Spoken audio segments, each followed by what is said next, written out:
Hello everybody, I am Shiadum 17 and today's video is going to be interesting. I'm going to be talking about a movie that I watched. I just want to say this, it seems like it was directed and shot and all of that in the 80s because it looks like an 80s movie. Okay, it was released in the 1990s, but it was definitely recorded in the 80s. So, okay, I'm gonna get into it. It's called In the Defense of a Married Man. And when I first saw this, I got very interested because I was looking on Netflix and I was trying to find a movie to watch, and when I read the description I was like, ooh, let's see. It was something about a mistress and a married man and a wife and kids and all this stuff, and I really like drama when it comes to movies. So yeah, I'm gonna get into this movie, talk about it, do my thing. So if you enjoy this, please give a like, comment down below. I'm gonna try not to be all over the place with this video, but we'll see. Okay, let's get into it. So in the beginning of this movie, we see some flowers and we hear some jazz music, and it's like, it's one of those things. And then it moves away from the flower and goes to a man in a limo. And that's where that ends. And then it goes to a house and there's another man. The phone rings, the guy picks it up, and then you hear a woman and you go to the woman. The woman is on a plane and you find out that they're married and there's a kid there too. So yeah, this is what I want to say. When I first saw the father and the kid, I didn't think that that was the father and that was the kid. At first, thought that he was a lifeguard and that the kid was just helping him in the pool. I knew it was a house. I knew they were in a house, but he looks like he should be at the pool telling people to stop swimming that direction. But you find out that he's the husband and that's the kid, and the mother is on the phone. It was, in the airplane. And the mother, her name is Laura. Laura tells the husband, whose name Robert, that she'll be coming early.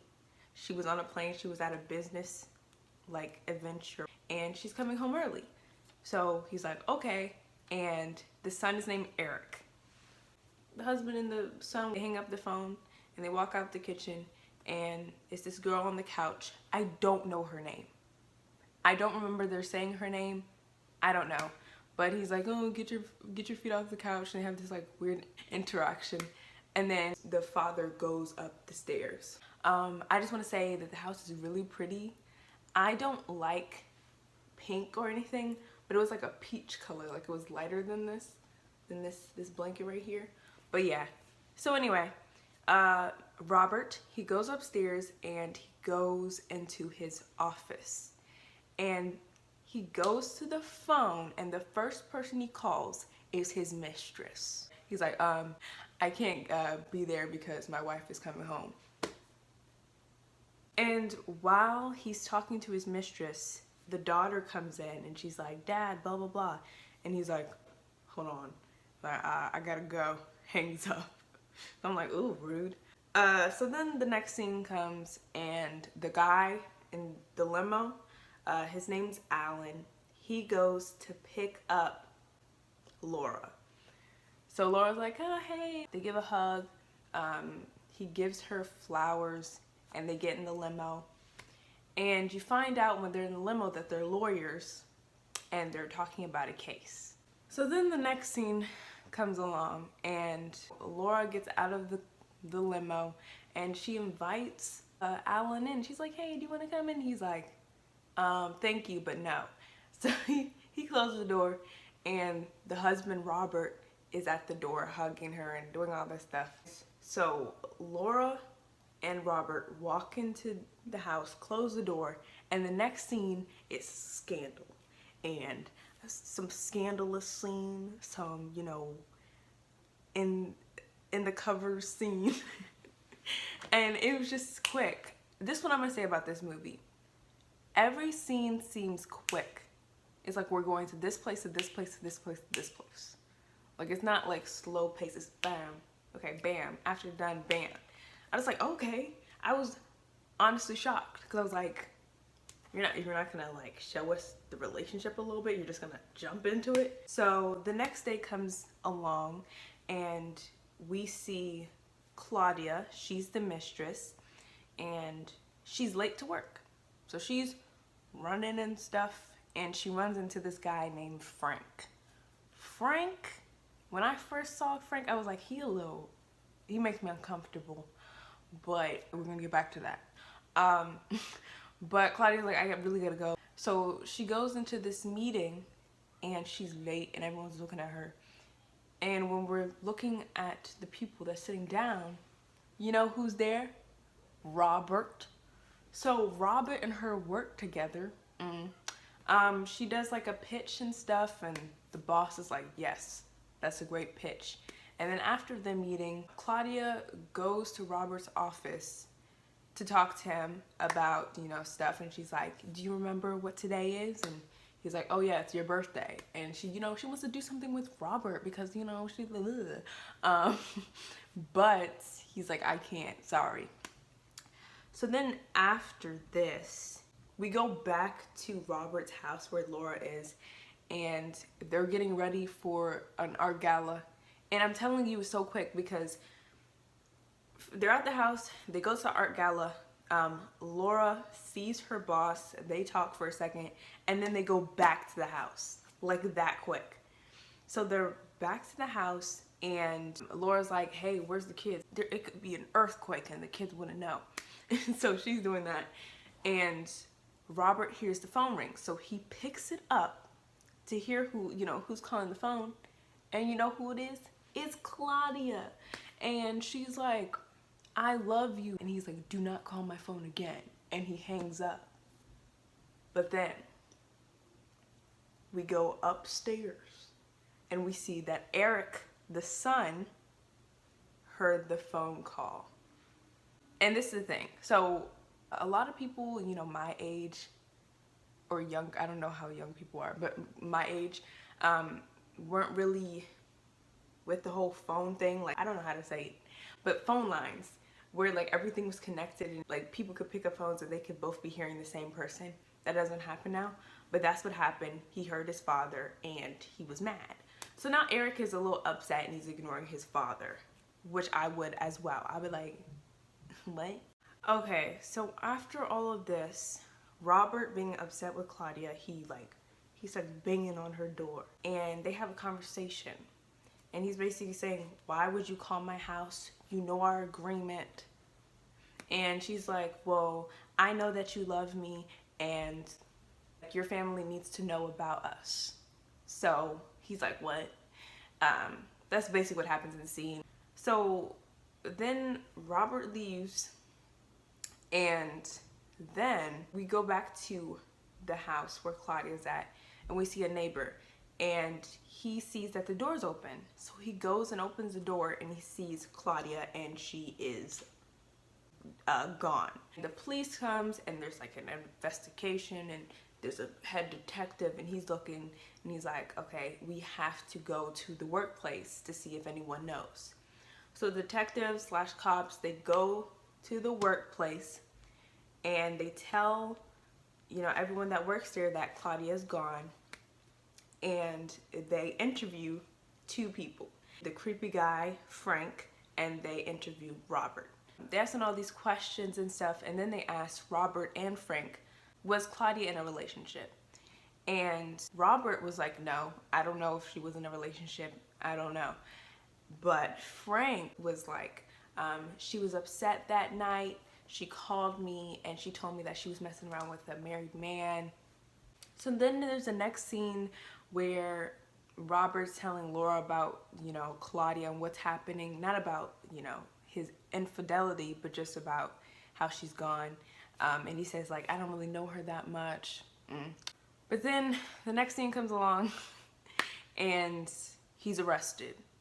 And Laura finds out that her husband got arrested by her friend Alan. So she has to go to the police station to see what's up with her husband. And she's confused. And the head cop, they know each other, like, because she's a lawyer. So she talks to her husband, and he confesses that he was cheating on her with Claudia. So she's upset.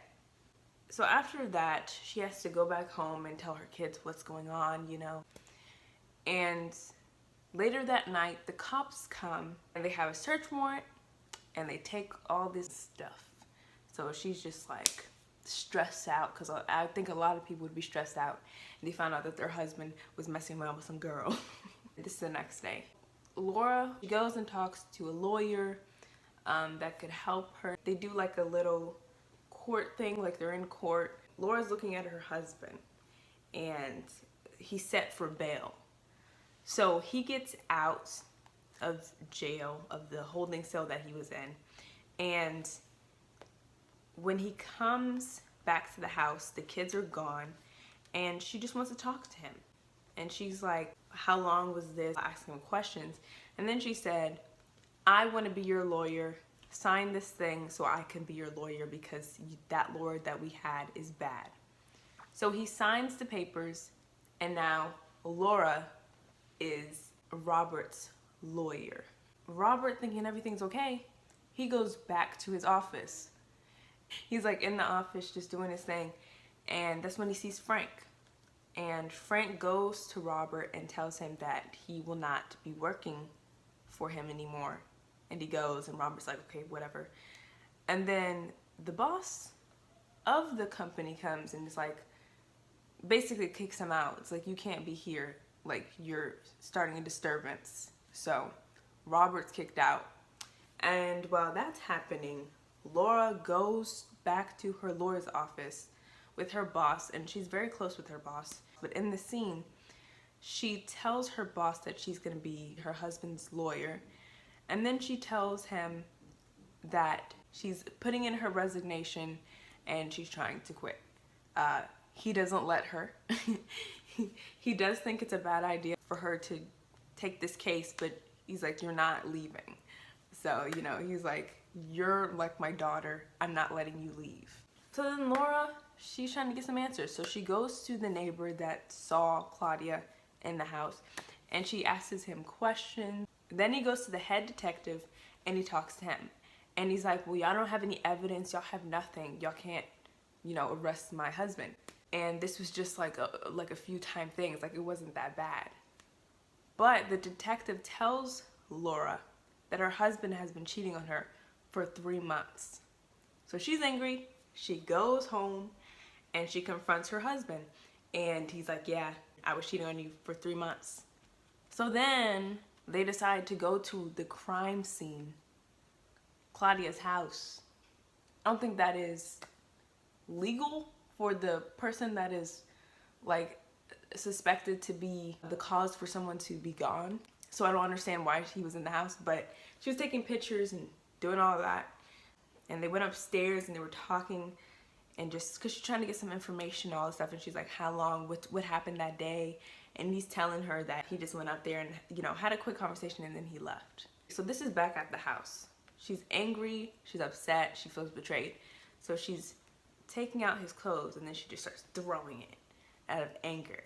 And the daughter walks in and she's like, I kind of got tired of ordering out Chinese food, so I made casserole. It's like this weird, awkward thing. But that scene was funny. And it's like, started throwing it off the shelf. Like, girl, I mean, I get that you're upset, but girl. So the next day, Robert gives Laura some information about, log catalogs and all this stuff, so Laura can help him with his case. And then the next day comes. The court hearing starts to happen. I don't know if that's what it's called, but yeah. court is in session. You find out that Frank, the creepy guy from, you know, that was talking to Claudia, he was very creepy because he was sending her inappropriate pictures. And then you find out from the neighbor, he was being creepy. He was just spying in people's houses and stuff. So they were, basically Laura was picking at their credibility in the case. And yeah, we found out that there were some creeps. So after the court hearing is done that day, Laura is crying in her bedroom and Robert hears her. So he goes in to comfort her. And this scene got me upset. And he's like rubbing on her leg and she's like, get off me. And he continues to like touch her shoulder and all this stuff. She's like, get off me. And then they kiss and then the scandal scene happens. And I'm like, what are you doing? This man could potentially have, you know, made someone disappear. And you're gonna do... Okay. But the next day comes along and she looks a little guilty. It's like an awkward scene when they're sitting down and like Robert's all happy and he's like, ugh. And then Laura's like right across from him and like he gave her pancakes. And so she gets a phone call from Alan. And Alan tells Laura that Robert's fingerprints was used for Claudia. So she confronts Robert and he says it was we were using it for cans. It was like a can thing in the woods with Claudia, but it was only one time. I never used it again. So that's a little suspicious. Well, we are back in court again. Dorothy, that is Claudia's mother. She comes on the stand and it's revealed that Robert and Claudia were talking about marriage. And then Laura brought up the fact that Robert wasn't the first person that she messed with that was married, that she messed with two other guys named Jordan and Wayne. So that brings into her character and like how she's messing with guys and stuff. They're like, so she does like to ruin marriages. She goes to sit back down with her husband and there's another lady. And before she confronted the mother, Dorothy, she was worried because Alan wasn't there and Alan was helping her on the case.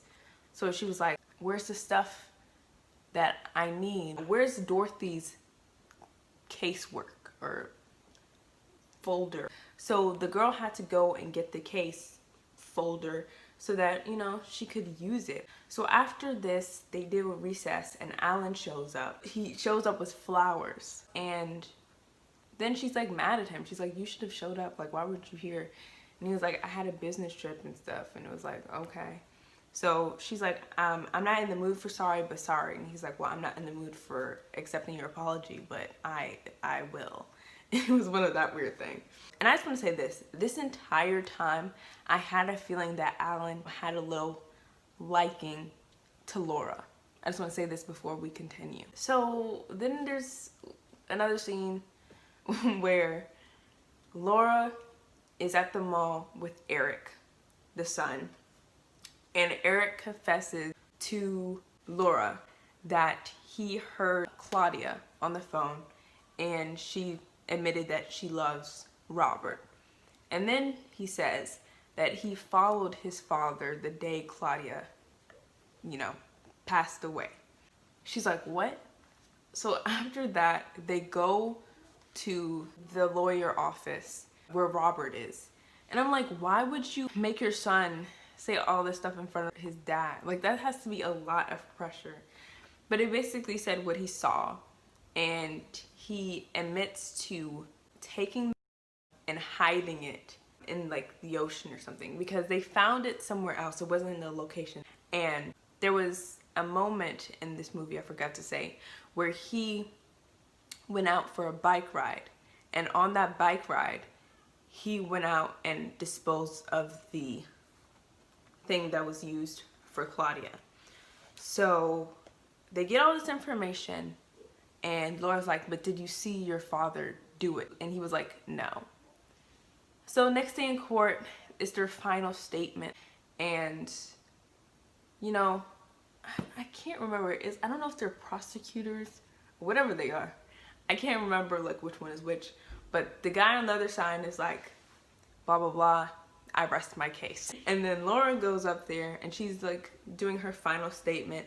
While she's talking, she's looking back at the photos and she sees something. So she goes up to the judge and she's like, give me some time to really figure this out. So he gives her more time. She talks to Robert and she's like, am I in the plan? I'm like, yes. So court is over. She goes back to the office and she realized something. Alan walks in and she confronts him and she tells him, I know that you were a part of this. And while she is confronting Alan, Eric and Robert are at the house recording Alan. Laura confronts Alan and is like, I know that you did the crime because the flowers that you gave me, you gave to Claudia. So she kind of connected the dots. Also, the business trip that he went on, he was like hiding evidence while he was doing that. So she just connected the dots. And yeah, it was Alan. And they got him on tape. And while Eric and Robert were recording, Eric was still recording, Robert went to call the police. And the police went, and while he's going to try to get Alan, he's already escaped. And the police are just looking at Laura like, where is he? He's gone. And that's where it ended. I didn't expect for it to be good because it's like an 80s movie. Not to be shameful on like 80s movies, but usually older movies are kind of like they're kind of bad. But this wasn't bad, but it just wasn't like, I was surprised. I was shocked how surprised I was by the ending. But yeah, I knew Alan had a crush on her, but I thought it was just gonna be like the father was actually the one that did it, and then Alan and her get together. Or I thought Eric, he was involved, because just think about this. You find out that your father is cheating on your mother. He followed his father to the place. That's what I thought. I thought they were gonna do that switch, but it was Alan. So yeah, that's it. It's on Netflix. It's called In Defense of a Married Man. I hope you enjoyed this video of me ranting and being weird. I will see you guys next week. Goodbye.